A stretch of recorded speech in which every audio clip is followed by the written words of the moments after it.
Hello everyone, in this video we are doing very short question answers and MCQs of the chapter Timeline and Sources of History. This is chapter 4 from class 6 social science book Exploring Society, India and Beyond. Let us start the video. Question number 1. Who study the physical features of the earth? अर्थ के physical features की study कौन करता है? वो होता है geologist. What do palaeontologist study? जो palaeontologist होते हैं वो किस चीज की स्टडी करते हैं? They study fossils of plants, animals and humans. Which calendar is most widely use today? आज सबसे ज़्यादा कौन सा कैलेंडर यूज किया जाता है? वो है Gregorian calendar. What does AD stand for? AD किस चीज़ के लिए यूज होता है? It is anno domini meaning in the year of our lord. What is a time line use for? Time line किसके लिए यूज होती है? To show important events in chronological order. Chronological क्या ऑर्डर होता है? वो होता है सीक्वेंस घटनाओं के, कौन से पहले हुई कौन से उसके बाद हुई. तो ये जो इम्पोर्टेंट घटनाएं होती हैं, इवेंट्स होती हैं, उनको एक प्रॉपर सीक्वेंस में दिखाता है. How many years are in a century? Century में कितने ईयर्स होते हैं? सेंचुरी में होते हैं 100 years. What is a millennium? Millennium क्या होता है? ए पीरियड ऑफ 1000 ईयर्स. जो 1000 ईयर्स का टाइम होता है उसे मिलेनियम कहते हैं. व्हाट इज अ पंचांग? पंचांग क्या होता है? A traditional Indian calendar that tracks celestial events. ये पहले पुराने समय से चला आ रहा इंडियन कैलेंडर है जिसमें कि सन और मून को आधार मान के उनके मूवमेंट्स को देखकर घटनाएं बताई जाती हैं. कब सोलर एक्लिप्स होगा, कब लूनर एक्लिप्स होगा, सनसेट का टाइम क्या होगा, अमावस्या कब होगी, फुल मून कब होगा, ये सब बताया जाता है. What does BCE stand for? BCE किसके लिए यूज होता है? Before common era. What years does the 21st century CE cover? 21st century 2000 के बाद शुरू होगी और सेंचुरी का मतलब होता है 100.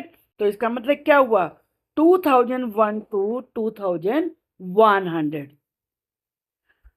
What is history? हिस्ट्री क्या होता है? The study of the human past. जो व्यक्तियों के पास्ट का इतिहास है, स्टडी है, वो हिस्ट्री कहलाता है. What who studies ancient artifacts? जो प्राचीन आर्टिफैक्ट्स हैं, चीज़ें हैं, टॉयज हैं, पोर्ट्स हैं, उनकी स्टडी कौन करता है? उनकी स्टडी करता है archaeologist. What did early humans use to make their lives easier? Early humans अपने लाइफ को इजी बनाने के लिए क्या यूज करते थे? Tools like stone axis and arrowheads. वो स्टोन से बनी हुई कुल्हाड़ियाँ और एरोहेड्स का यूज किया करते थे. What period is known as the ice age? Ice age कौन से पीरियड को जाना जाता है? A time when much of the earth was covered with ice. वो समय जब अर्थ का ज़्यादातर हिस्सा आइस से ही कवर था. How did community change after the ice age? Ice age के बाद कम्युनिटीज कैसे चेंज हुई? People began to settle down. लोग एक जगह बसना शुरू हो गए एंड ग्रो क्रॉप्स, और क्रॉप्स उगाना शुरू कर दिया. What role did chieftains play in early communities? Early communities में चिफेंस ने क्या रोल प्ले किया? यानी कि सरदार जो होते थे, हेड होते थे, उन्होंने क्या रोल प्ले किया? They took care of the people and organise the community. उन्होंने लोगों का ध्यान रखा और पूरी कम्युनिटी को ऑर्गेनाइज किया. What is a source of history? History का सोर्स क्या होता है? A place, person, text, object providing information about the past. कोई भी जगह या व्यक्ति या टेक्स्ट को लिखा हुआ, खुदा हुआ या कोई भी चीज़ें, जैसे खुदाई में टॉयज मिले हैं, ऑर्नामेंट्स मिले हैं और फिगर्स मिली हैं, तो लिखे हुए पत्थरों पर इंस्क्रिप्शन मिले हैं, तो वो सब चीज़ें जो पास्ट के बारे में इंफॉर्मेशन दो, वो सब सोर्सेज ऑफ हिस्ट्री हैं। What scientific method helps in studying ancient people?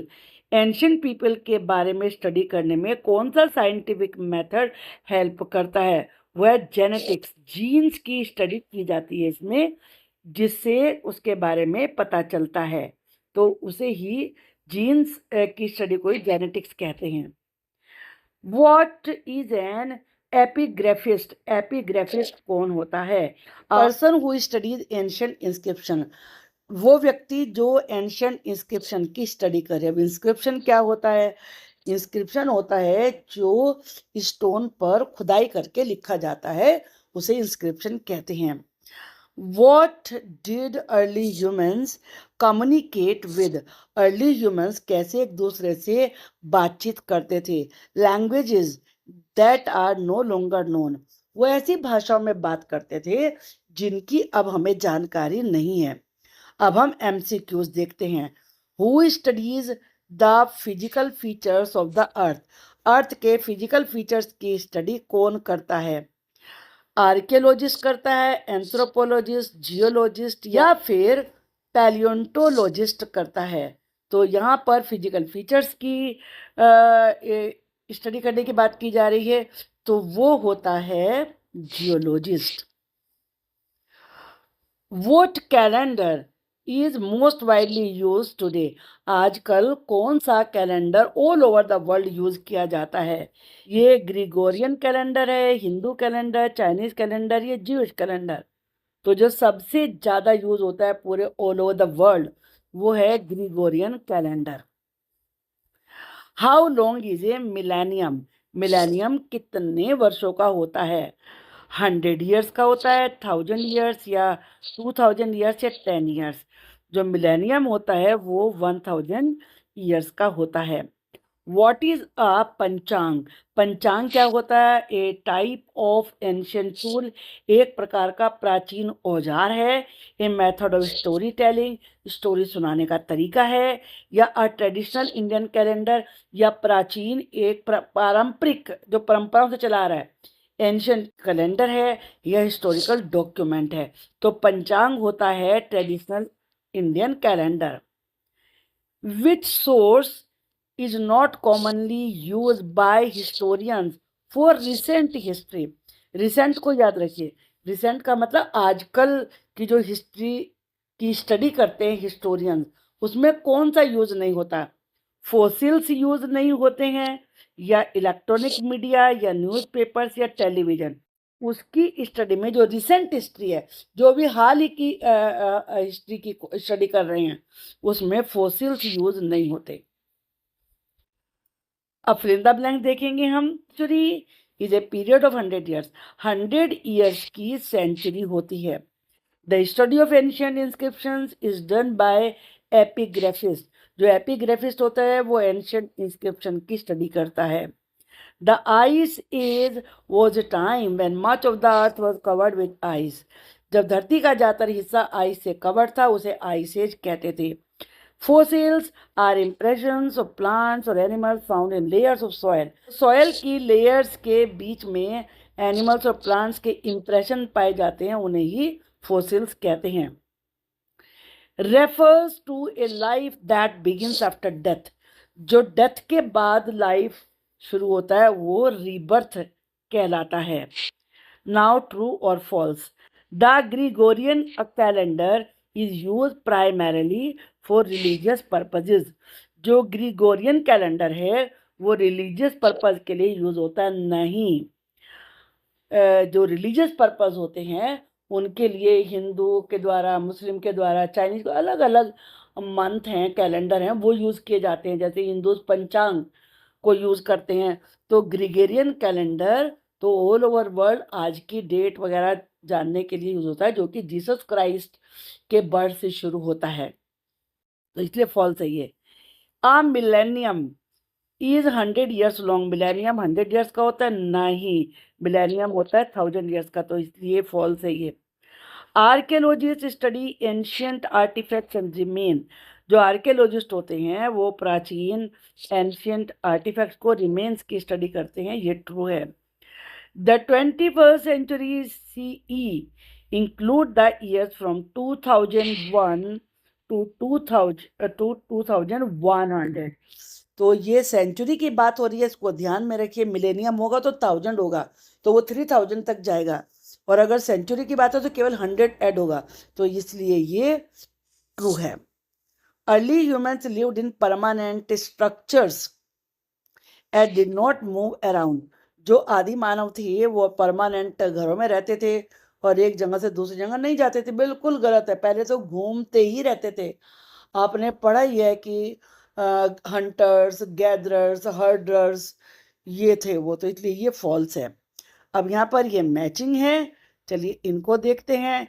सबसे पहले जियोलॉजिस्ट, जियोलॉजिस्ट के लिए यहाँ कोई नहीं दिया है, क्योंकि geologist soil, mountain, reverse, rocks की स्टडी करते हैं, तो ये अलग से आपको लिखना होगा। अब जो पैलियोंटोलॉजिस्ट हैं वो स्टडी करते हैं फॉसिल फ्यूल्स की। एंथ्रोपोलॉजिस्ट स्टडी करते हैं ह्यूमन सोसाइटीज की भी और एंशियंट कल्चर्स की भी। जो आर्कियोलॉजिस्ट होते हैं वो एंशियंट आर्टिफैक्ट की खुदाई करके उनकी स्टडी करते हैं। एपिग्राफिस्ट इंस्क्रिप्शन की स्टडी करते हैं। I am sure you will like this video and it is going to be very useful to you. Thanks for watching the video.